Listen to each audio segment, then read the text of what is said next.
As educators, we have each developed our own unique way of thinking about optimal conditions for teaching and learning. As we navigate a continually shifting environment, it is helpful to have models that will help us to anchor our thinking in a way that is both responsive to our students' needs and sustainable for us as we plan our lessons.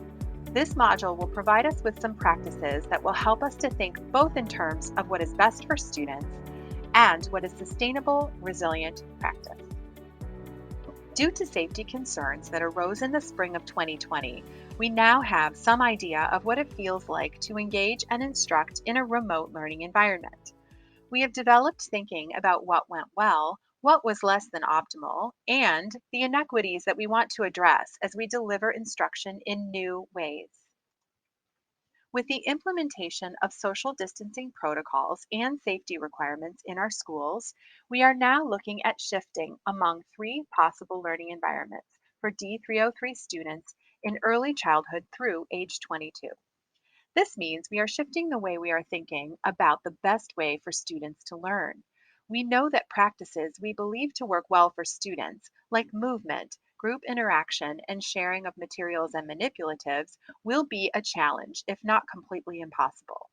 To adjust to these realities, we will need to reimagine the ways that we can ensure that student learning takes place, that our workload is sustainable, and that access to learning is equitable for students with diverse experiences and backgrounds. As you preview the outcomes for this presentation, consider the essential question: in what ways can I implement models of instruction that will engage students, manage my workload, and ensure equity in a shifting environment?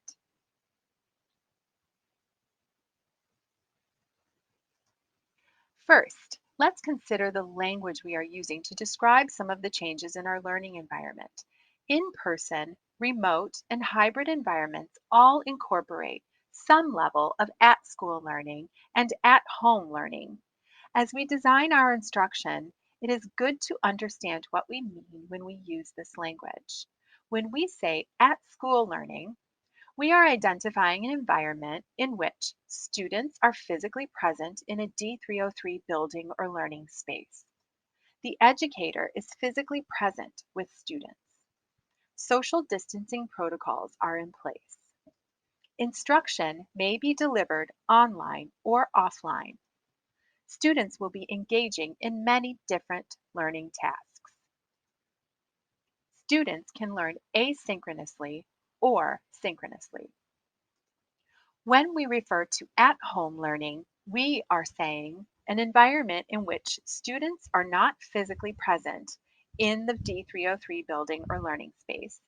The educator is not physically present with students. Instruction is primarily delivered online.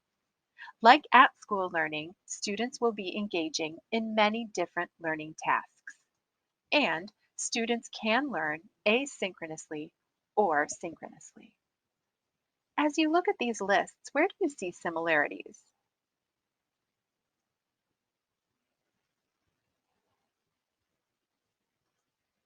Where do you see the ways that these environments are different?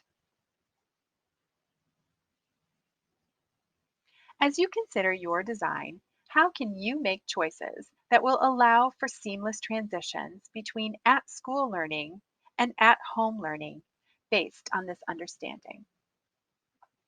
As you navigate this course, we encourage you to adopt a mindset that will sustain both you and your students' work as learning environments change due to circumstances out of our control. Resilient pedagogy is based on the idea that there are elements of design that are both good for teachers and good for students. Both students and teachers need a safe learning and working space, sustainable routines and structures, and confidence that while their circumstances are not preferred, they can be successful in the current reality. For this reason, it is recommended that rather than create multiple plans for different possibilities, we design one plan that can work in any environment. At this time, you may be experiencing any number of emotions that are associated with your beliefs about our current reality. Remember that your feelings are valid no matter what they are. We can only move forward when we identify the beliefs that we hold true about an event. If you believe an event to be unsafe or dangerous, you will invariably feel fear. If you believe an event to be safe or familiar, you may feel confident or optimistic. Let's take a moment to identify our beliefs about changing learning environments. What are some thoughts you are having currently? Jot down 3 words that capture your thinking and consider how those beliefs have an impact on your emotional reaction. Pause the video here if you need more time.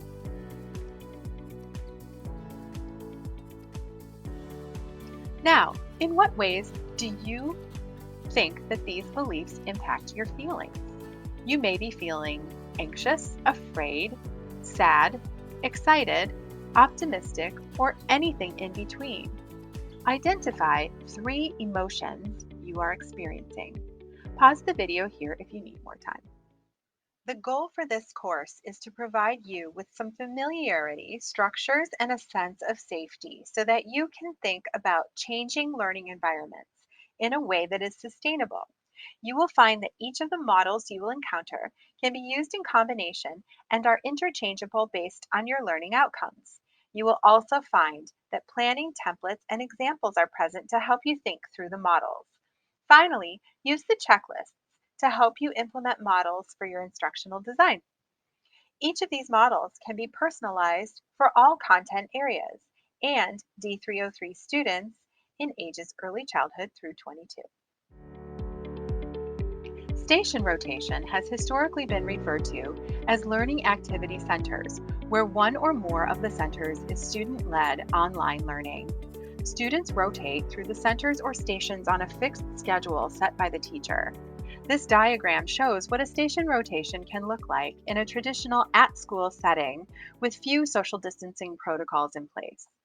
Station rotations generally include a small group meeting or discussion station so that the educator has more directed time with individual students or small groups of students.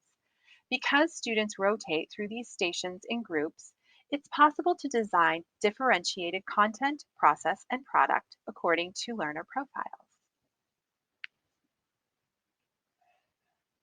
To think about how you might design a station rotation that can work in any environment, whether at school or at home, let's look at this sample ELA lesson designed for 6th graders. Using the Schoology LMS, the educator has created completion rules that help students track their progress through each station and may even require that the stations be completed in sequential order. In the first station, students watch an intro video in which the educator greets the students, identifies their learning goals, and reminds them how to navigate the playlist. The second station is a text assignment that students will read and annotate using an online extension called Kami. In the third station, students meet with the educator to share out their connections, ask questions, and receive feedback. This station can be modified for an at school environment where protocols allow students to meet in a safe space. In the fourth station, students watch an Edpuzzle video with interactive questions. Station 5 is a discussion thread in which students apply the skill learned in the Edpuzzle and interact with peers.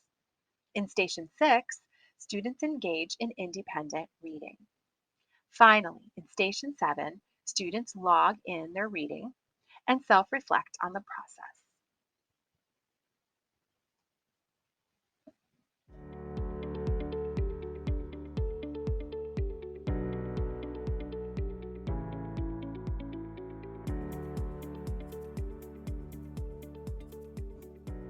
In a flipped classroom model, students consume online lessons or lectures independently, whether at home or at school.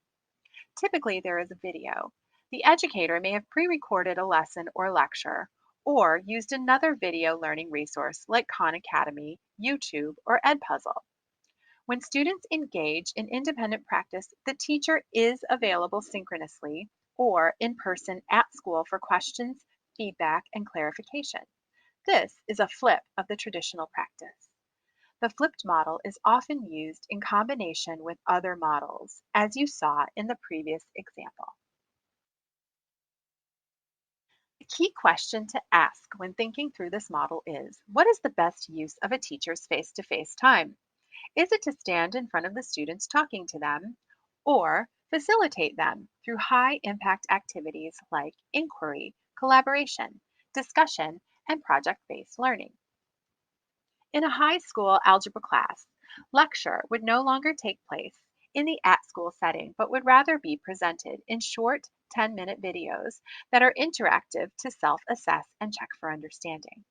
This way, students can have time to practice and apply their learning both with peers and with the support of their teacher to answer questions and redirect. In a remote environment, the face to face time with the teacher would be via virtual meeting or discussion thread. Rather than receive a lecture and notes, students are working in groups, questioning, or independently practicing their learning with the teacher available for support and clarification.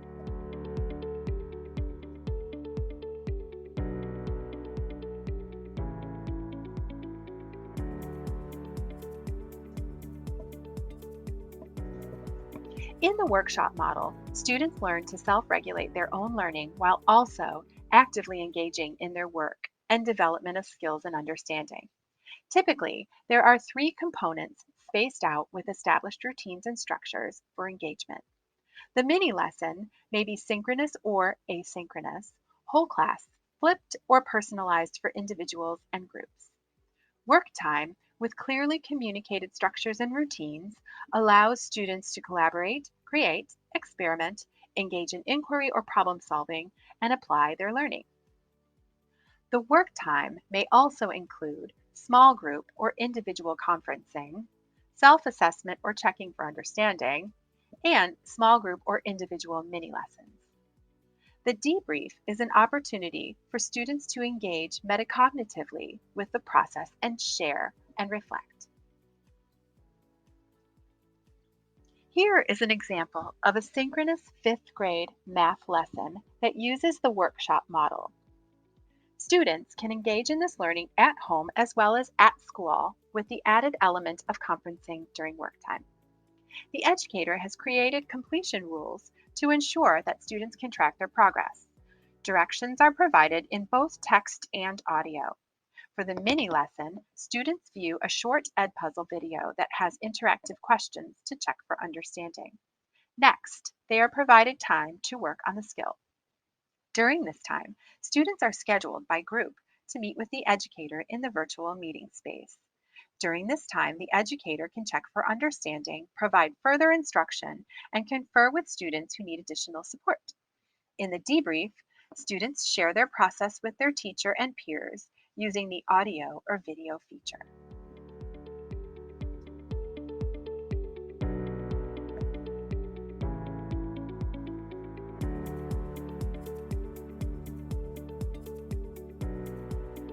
In the Flex model, students are generally engaging in online delivery of instruction with a teacher available to support or pull students into breakout groups as needed. Educators have an opportunity to both personalize and differentiate for their students who have the flexibility to control pace, place, time, and path as they engage in this learning. In an at school setting, the educator is present to respond to students who need support, facilitation, and clarity. In an at home setting, the teacher can be available using online tools such as virtual meeting spaces and breakout rooms for synchronous support, or design a system for checking in with students using asynchronous communication tools like messaging, discussion board, and email. The Flex model creates opportunities to truly personalize, especially when PLCs collaborate to design the learning. A third grade PLC may collaborate to provide instruction for a wider variety of learner profiles and content, such that students can engage in the learning they need at their own pace and time, even when they cannot be present in an at school environment. The PLC can divide the design of instruction by subject or unit, create flexible groupings, and provide responsive feedback to the students using their LMS and technology tools. This is different from designing e-learning lessons for a whole group of students to access at the same time and at the same place, at home or at school. Remember, with the Flex model, to leverage your PLC to make it work most successfully for you and your students.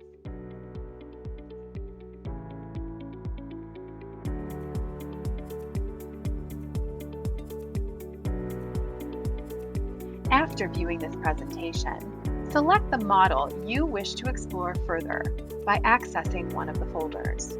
Within each folder, you will find a more detailed description of each model, including strengths and challenges to help you decide if it will be best for you as well as your students. Additionally, you will find templates you can customize for your planning, a playlist of resources including educators who have used this model in different settings, and a checklist to help you implement the model.